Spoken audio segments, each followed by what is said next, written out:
देश की सियासत से एक ऐसी खबर आई है जिसने पूरे राजनीतिक गलियारे में हड़कंप मचा दिया है। एक ऐसी बगावत जिसकी कल्पना शायद किसी ने सपने में भी नहीं की। पश्चिम बंगाल में ममता बनर्जी का वो अभेद किला जिसे ढहाना विपक्ष के लिए नामुमकिन सा लगता था, आज वो किला अंदरूनी बगावत के झटके से भरभरा कर ढहने की कगार पर पहुंच गया है। सबसे बड़ा झटका लगा है ममता बनर्जी के उस सबसे भरोसेमंद सिपाही से, ये जो पिछले 5 दशकों से साय की तरह उनके साथ खड़ा था। लेकिन इस कद्दावर नेता का साथ छोड़ने से ज्यादा चर्चा में इनका खुलासा है, क्योंकि ईडी का नाम लेकर इस नेता ने ऐसा कुछ कह दिया है जिससे हर कोई हैरान है। बताएंगे इस स्टोरी में आखिर ममता के करीबी को ईडी से ज्यादा डर किससे लग रहा है और क्यों ममता बनर्जी की पार्टी में इतनी बड़ी टूट हो गई।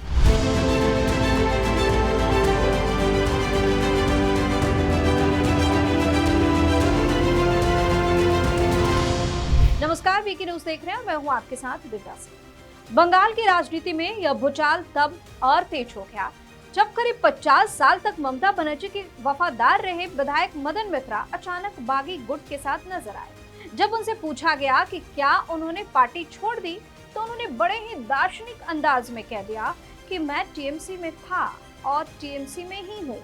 मैं सिर्फ एक कमरे से दूसरे कमरे में आ गया हूँ।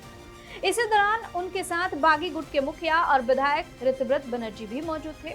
मदन मित्रा ने तंज कसते हुए आगे कहा कि हो सकता है उस कमरे में ज्यादा आरामदायक बिस्तर हो, लेकिन इस कमरे में सिर्फ एक खटिया है और मैंने इस खटिया को चुन लिया है। इसके तुरंत बाद मदन मित्रा ने ममता बनर्जी को एक छोटा सा व्हाट्सएप मैसेज भेजा जिसमें सिर्फ एक शब्द लिखा था, सॉरी। उन्होंने ममता बनर्जी का धन्यवाद भी किया, लेकिन साथ ही एक बड़ा सवाल दाग दिया कि ममता को अब तय करना होगा कि वह जनता की राजनीति करना चाहती है या अपने भतीजे के इर्द गिर्द घूमने वाली वंशवाद की राजनीति। इस पूरी बगावत के केंद्र में कोई और नहीं बल्कि ममता बनर्जी के भतीजे और सांसद अभिषेक बनर्जी।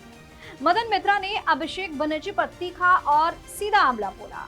उन्होंने साफ साफ कहा, मुझे ईडी यानी प्रवर्तन निदेशालय से भी ज्यादा डर अभिषेक बनर्जी से लगता है। ईडी सिर्फ तो पूछताछ करेगी, लेकिन वो कहीं फिकवा देंगे। मेरी पार्टी छोड़ने और इस फैसले के पीछे सबसे बड़ी वजह अभिषेक ही है। मित्रा ने आरोप लगाया कि पार्टी के भीतर उनका दम घुट रहा था। टीएमसी जमीन से जुड़े कार्यकर्ताओं की पार्टी है, इसे किसी एक व्यक्ति की सनक या हिटलर की तरह तानाशाही चलाकर नहीं कंट्रोल किया जा सकता है। शुरुआत में बिना नाम लिए मदन मित्रा ने पार्टी की मौजूदा हालत पर गहरा दुख जताया। उन्होंने कहा कि इतिहास हमेशा इस बात का गवाह रहेगा कि कैसे एक अकेले व्यक्ति ने उस राजनीतिक दल को बर्बाद कर दिया जिसने कभी विधानसभा चुनाव में 213 सीटें जीतकर प्रचंड बहुमत हासिल किया। हाल ही में मिली चुनावी हार के बाद से ही पार्टी के कई बड़े नेता अभिषेक बनर्जी के काम करने के तरीके और उनके बढ़ते दबदबे के खिलाफ खुलकर आवाज उठा रहे हैं। ये बगावत सिर्फ मदन मित्रा या एक दो विधायकों तक सीमित नहीं है। ममता बनर्जी की पार्टी में इस वक्त बहुत बड़ी दरार आ चुकी है जिसे भरना नामुमकिन सा लग रहा है।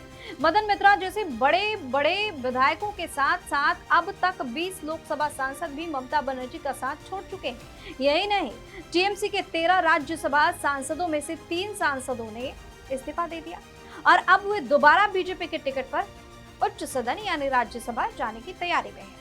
तो साफ है, बंगाल की राजनीति में इस वक्त जबरदस्त उथल पुथल मची हुई है। जिस भतीजे को ममता बनर्जी अपना उत्तराधिकारी मान रही थी, आज वही भतीजा पार्टी में इतनी बड़ी टूट और दिग्गजों की बगावत की सबसे बड़ी वजह बन चुका है।